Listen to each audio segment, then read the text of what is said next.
தமிழகத்தில் 234 தொகுதிகளுக்கும் விறுவிறுப்பாக நடைபெற்ற வாக்குப்பதிவு நிறைவு பெற்றது. 6 மணி நிலவரப்படி 85.13% வாக்குகள் பதிவாகியுள்ளது. மொத்தமுள்ள 5.73 கோடி வாக்காளர்களில் 4,87 லட்சம் பேர் வாக்களித்துள்ளனர்.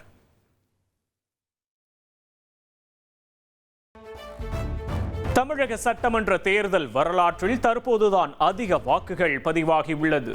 இதற்கு முன்பாக 2011 77.80% வாக்குகள் பதிவாகியிருந்த நிலையில் தற்போது 85% வாக்குகள் பதிவு. 2021ஆம் ஆண்டு சட்டப்பேரவை தேர்தலை விட தற்போதைய தேர்தலில் 22 லட்சம் வாக்குகள் கூடுதலாக பதிவாகியுள்ளன. வாக்குப்பதிவு நிறைவடைந்த நிலையில் இவிஎம் எந்திரங்கள் அனைத்து கட்சி பூத் ஏஜென்ட்டுகள் முன்னிலையில் சீல் வைக்கப்பட்டது. சீல் வைக்கப்பட்ட இவிஎம் எந்திரங்கள் ஸ்ட்ராங் ரூமில் பலத்த பாதுகாப்புடன் வைக்கப்பட்டன. இவிஎம் எந்திரங்கள் வைக்கப்பட்டுள்ள ஸ்ட்ராங் ரூமிற்கு சுழற்சி முறையில் துப்பாக்கி ஏந்திய போலீசார் பாதுகாப்பு. சிசிடிவி கேமராக்கள் மூலம் 24 மணி நேரமும் தொடர்ந்து கண்காணிக்கப்படுகிறது. அதிகபட்சமாக கரூர் மாவட்டத்தில் 92.62% வாக்குகள் பதிவு.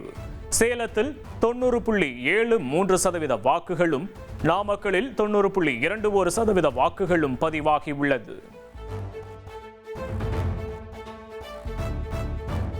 குறைந்தபட்சமாக கன்னியாகுமரி மாவட்டத்தில் 75.41% வாக்குகள் பதிவு. சிவகங்கையில் 76.03% வாக்குகளும், ராமநாதபுரத்தில் 76.15% வாக்குகளும் பதிவாகியுள்ளது.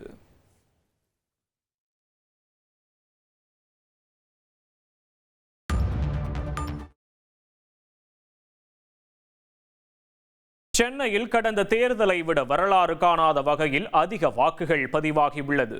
கடந்த 2021 தேர்தலில் மொத்தமாகவே 59.06% வாக்குகள் பதிவாகியிருந்த நிலையில் தற்போது 5 மணி நிலவரப்படி 83.55% வாக்குகள் பதிவாகியுள்ளது. சட்டமன்ற தேர்தலில் பதிவான வாக்குகள் மே 4ஆம் தேதி எண்ணப்படுகின்றன. தமிழகத்தில் ஆட்சியை பிடிக்கப் போவது யார் என மக்கள் மிகுந்த எதிர்பார்ப்பு. சென்னை தேனாம்பேட்டை எஸ்ஐஇடி கல்லூரி வாக்குச்சாவடி மையத்தில் முதலமைச்சர் மு.க. ஸ்டாலின் அவரது மனைவியுடன் வந்து வாக்களித்தார். துணை முதல்வர் உதயநிதி ஸ்டாலின், மனைவி கிருத்திகா, மகன் இன்பநிதியுடன் வரிசையில் காத்திருந்து ஜனநாயக கடமையாற்றினார்.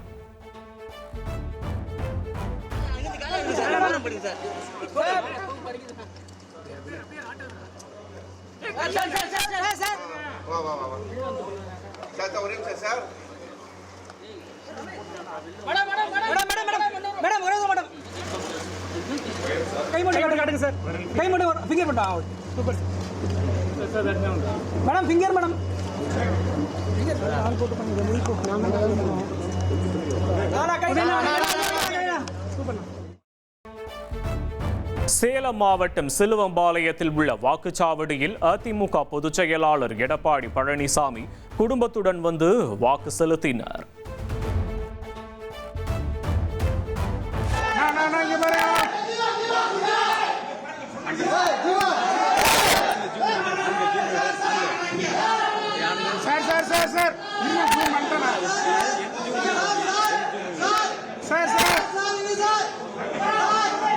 நீலாங்கரையில் உள்ள வாக்குச்சாவடியில் தவேக தலைவர் விஜய் தனது வாக்கினை செலுத்தினார். கருப்பு நிற காரில் வந்து ஓட்டு போட்டார்.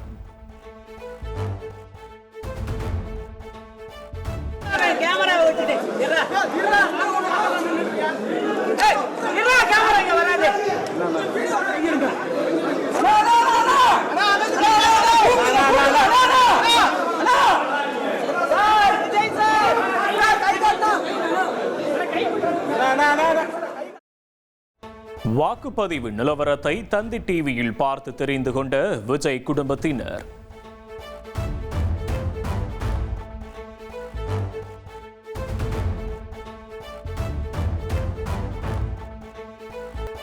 கோவை அவிநாசி சாலையில் உள்ள பிரபல தனியார் கல்லூரியில் தமிழக பாஜக முன்னாள் தலைவர் அண்ணாமலை வாக்களித்தார். காக்கி பேண்ட், ஒயிட் ஷர்ட் என்பது தனது கடந்த கால காவல் பணியை நினைவு கூறும் வகையில் அணிவதாக விளக்கமளித்தார். சென்னை திருவான்மியூரில் உள்ள வாக்குச்சாவடியில் நடிகர் அஜித்குமார் முதல் ஆளாக தனது வாக்கினை செலுத்தினார். 7 மணிக்கு வாக்குப்பதிவு தொடங்கிய நிலையில் 6:55 மணிக்கே ஜனநாயக கடமையாற்றினார்.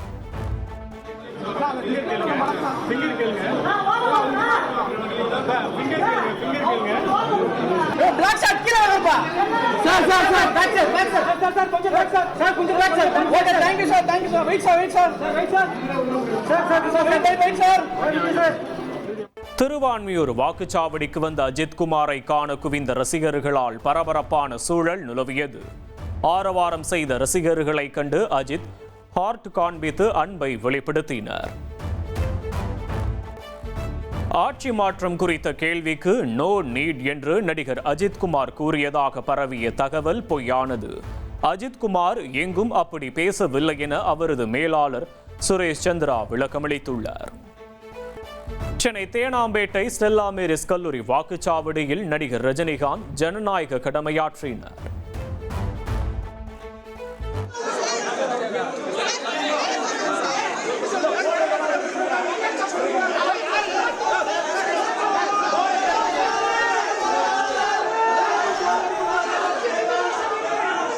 நடிகரும் எம்பியுமான கமல்ஹாசன் தனது மகள் ஸ்ருதிஹாசனுடன் வந்து ஆழ்வார்பேட்டை மையத்தில் வாக்களித்தார்.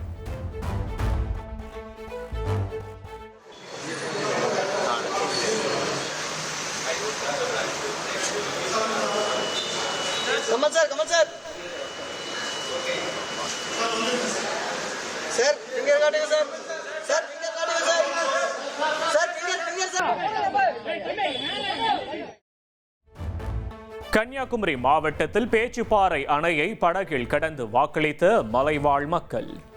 18க்கும் மேற்பட்ட கிராம மக்கள் படகில் சென்று ஜனநாயக கடமையாற்றினர்.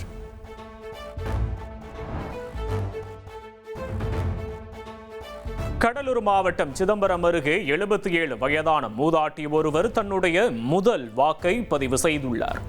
16 வயதில் திருமணமாகி 7 பெண் 5 ஆண் குழந்தைகளை பெற்ற அவர் தற்போதுதான் முதல் முறையாக வாக்களித்துள்ளார். தமிழகத்தின் பல்வேறு வாக்குச்சாவடி மையங்களில் வாக்காளர்களை கவர்ந்த ரோபோக்கள். முதல் தலைமுறை வாக்காளர்களுக்கு விதைப்பந்து, மரக்கன்றுகளும் வழங்கி அதிகாரிகள் அசத்தினர். நோயின் காரணமாகவோ அல்லது உடல்நலக் குறைவாலோ உங்களுக்கு மயக்கம் அல்லது ஏதேனும் அசௌகரியம் ஏற்பட்டால் உடனடியாக அருகில் உள்ள மருத்துவ பணியாளர்களை மெடிக்கல் ஸ்டாஃப் அணுகுங்கள். உங்கள் வரிசை எண் அல்லது பாகம் எண் தெரியவில்லையா? கவலை வேண்டாம். உடனே வெளியே அமைந்துள்ள வாக்குச்சாவடி உதவி மையத்திற்கு வாக்களிப்பதற்காக சென்னையிலிருந்து ஏராளமானோர் தங்கள் சொந்த ஊர்களுக்கு சென்றதால் சாலைகள் வெறிச்சோடி காணப்பட்டன. வழக்கமாக பேருந்து போக்குவரத்து நெரிசலால் திணறும் சென்னை சாலைகள் பெரிய அளவில் வாகனங்கள் எதுவும் இன்றி காட்சியளித்தது.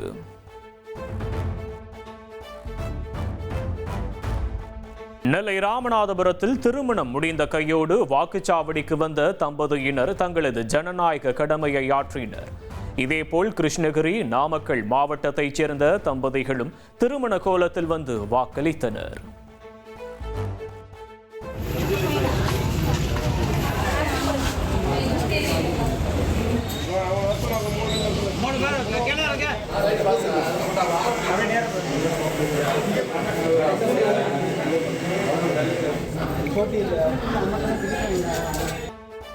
ஸ்டெல்லா மேரிஸ் கல்லூரி வாக்குச்சாவடியில் நடிகர் தனுஷ் வாக்களித்தார். தீநகர் வாக்குச்சாவடியில் நடிகர் சிம்பு தனது வாக்கை பதிவு செய்தார்.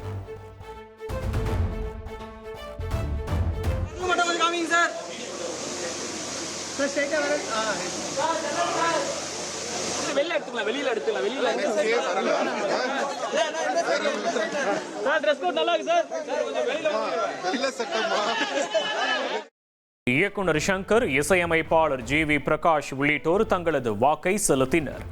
நடிகர்கள் வடிவேலு, சந்தானம், சூரி உள்ளிட்டோரும் வாக்களித்தனர்.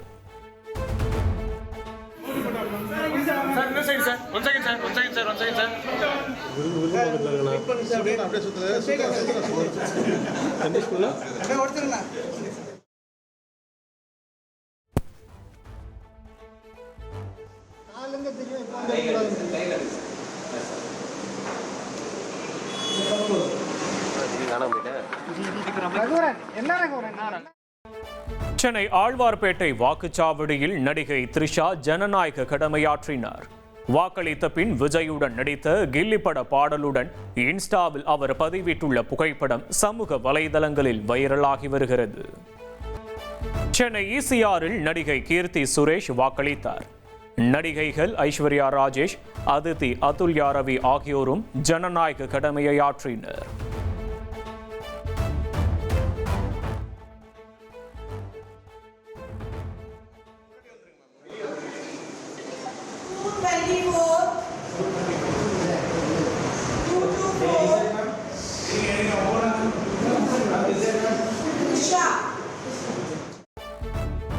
மேற்கு வங்கத்தில் முதற்கட்டமாக 152 சட்டமன்ற தொகுதிகளுக்கு நடைபெற்ற வாக்குப்பதிவு நிறைவு. மாலை 6 மணி நிலவரப்படி 92.59% வாக்குப்பதிவு.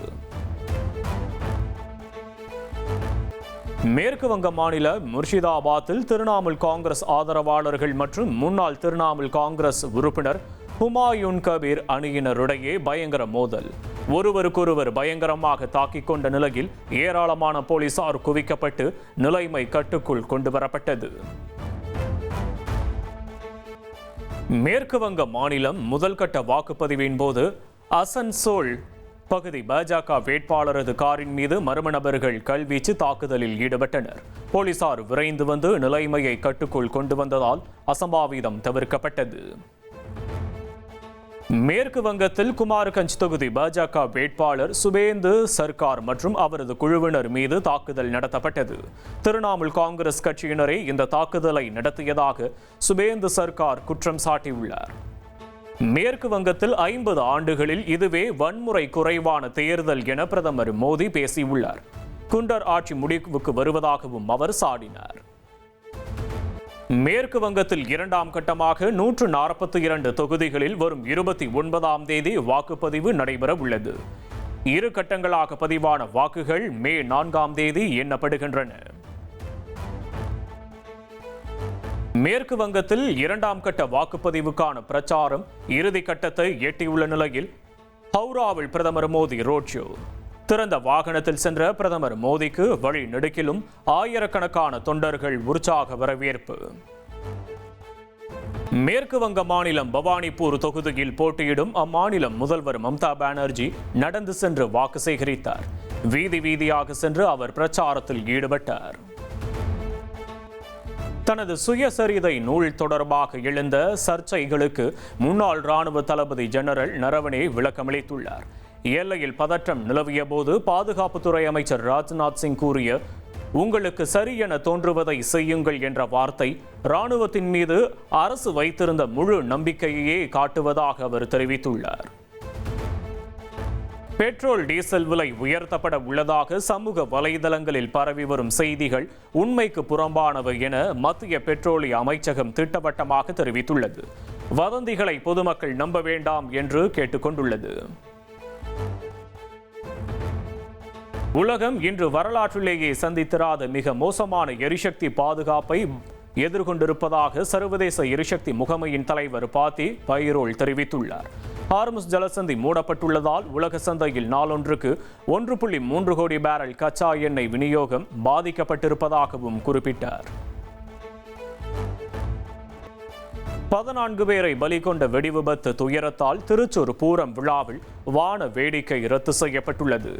அமைச்சர் தலைமையிலான கூட்டத்தில் இந்த முடிவு எடுக்கப்பட்டுள்ளது.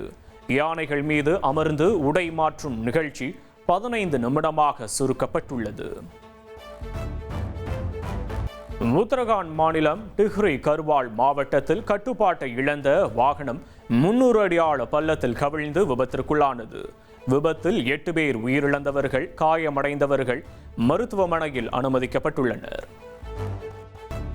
உலகளவில் அதிக காற்று மாசு அடைந்த நகரங்களின் பட்டியலில் நேபாள தலைநகர் காத்மாண்டு 2ஆம் இடத்தை பிடித்துள்ளது. அதிக காற்று மாசடைந்த நகரங்களின் பட்டியலில் பாகிஸ்தானின் லாகூர் முதல் இடத்தில் உள்ளது. அமெரிக்காவுக்கு செய்யும் உதவியின் அடிப்படையில் நாட்டோ உறுப்பு நாடுகளை வகைப்படுத்தி பட்டியல் ஒன்றை அமெரிக்க அரசு தயாரித்துள்ளது. ஈரான் உடனான இராணுவ நடவடிக்கைகளுக்கு ஆதரவளிக்கும் நாடுகளை சிறந்த நாடுகளாகவும், ஒத்துழைக்க மறுக்கும் நாடுகளை பின்தங்கிய நாடுகளாகவும் இந்த ஆவணம் பிரிக்கிறது. சென்னை சூப்பர் கிங்ஸ் அணியில் இளம் வேகப்பந்து வீச்சாளர் ஆகாஷ் மத்வால் சேர்க்கப்பட்டுள்ளார். காயம் காரணமாக அதிரடி வீரர் ஆயுஷ் மாத்ரே விலகிய நிலையில் மாற்று வீரராக இணைந்துள்ளார். ஐபிஎல் கிரிக்கெட் தொடரில் மும்பை அணிக்கு எதிரான போட்டியில் சென்னை சூப்பர் கிங்ஸ் வீரர் சஞ்சு சாம்சன் அபார சதம். 54 பந்துகளில் 6 சிக்சர் 10 பவுண்டரிகளுடன் 101 ரன்கள் எடுத்தார்.